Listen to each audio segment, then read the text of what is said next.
जय श्री कृष्णा, राधे राधे। कार्तिक मास की आप सबको बहुत ही हार्दिक शुभकामनाएं। तुलसी माता की जय। ओम नमो भगवते वासुदेवाय।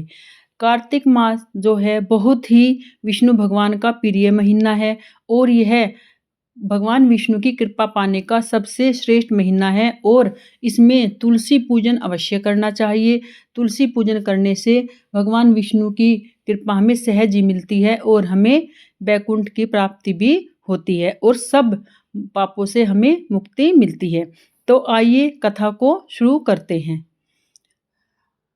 श्री सूत जी बोले, महाराज जी 88,000 सोनकादिक ऋषियों से बोले, अब मैं आपको कार्तिक महात्म्य की कथा विस्तार से सुनाता हूँ, जिसे सुनकर मनुष्य सब प्रकार के पापों से छुटकर अंत में वैकुंठ को प्राप्त होता है।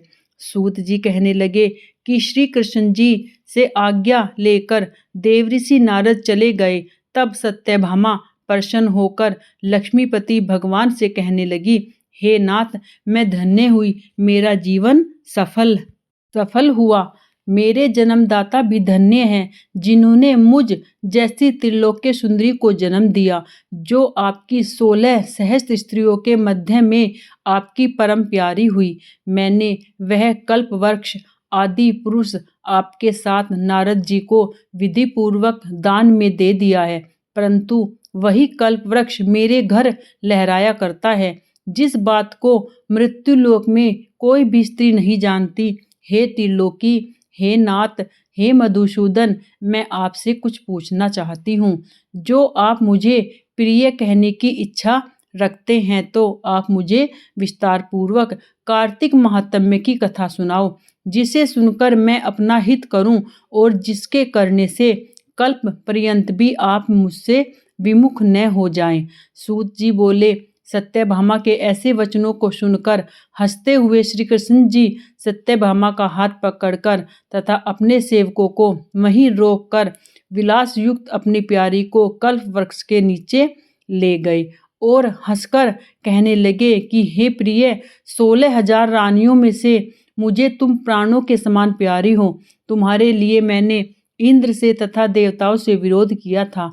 हे कांते, जो बात तुमने पूछी है उसे महा अद्भुत बातों को सुनो। सूत जी बोले, एक दिन श्री कृष्ण भगवान ने सत्यभामा की प्रिय कामना के लिए गरुड़ पर सवार होकर इंद्रलोक जाकर कल्प वृक्ष मांगा।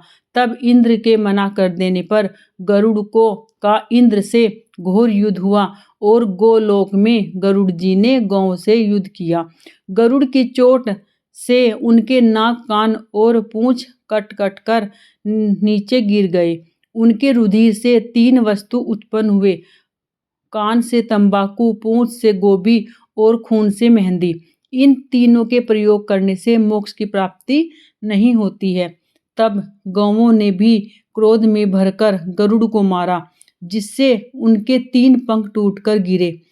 इनके पहले पंख से नीलकंठ, दूसरे से मोर और तीसरे से चकवा चकवी उत्पन्न हुए।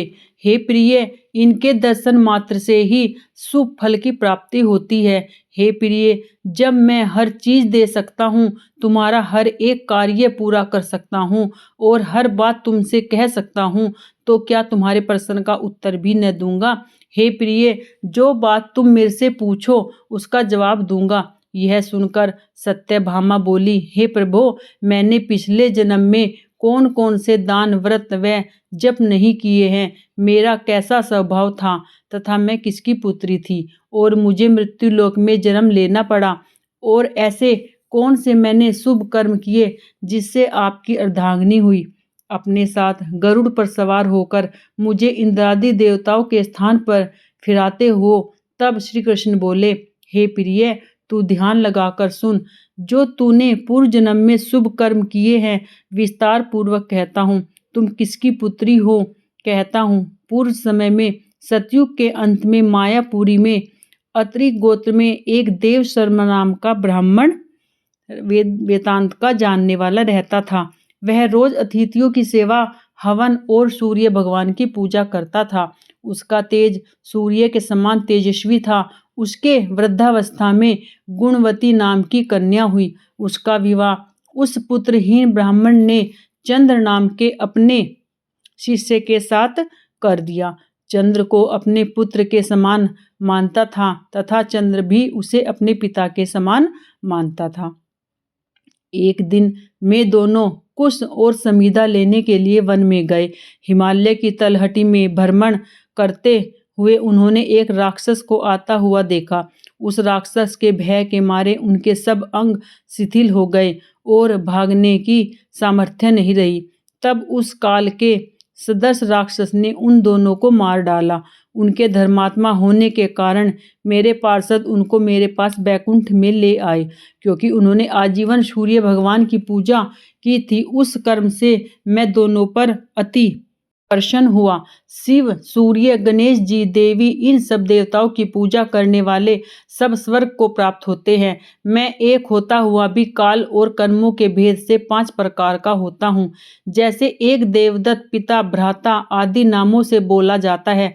जब वह दोनों विमान पर चढ़ते हुए सूर्य के समान तेजस्वी, रूपवान, चंदन और माला धारण किए हुए मेरे भवन में आए तो दिव्य स्त्री चंदनादि को भोग भोगने लगे।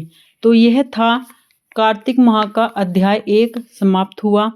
आपको कथा अच्छी लगी है, महात्म का अध्याय अच्छा लगा तो वीडियो को लाइक करें, शेयर करें। आपने अगर मेरा चैनल अब तक सब्सक्राइब नहीं किया है तो सब्सक्राइब कर लिए और कमेंट में ओम नमो भगवते वासुदेवाय, जय तुलसी मैया की अवश्य लिखे। राधे राधे।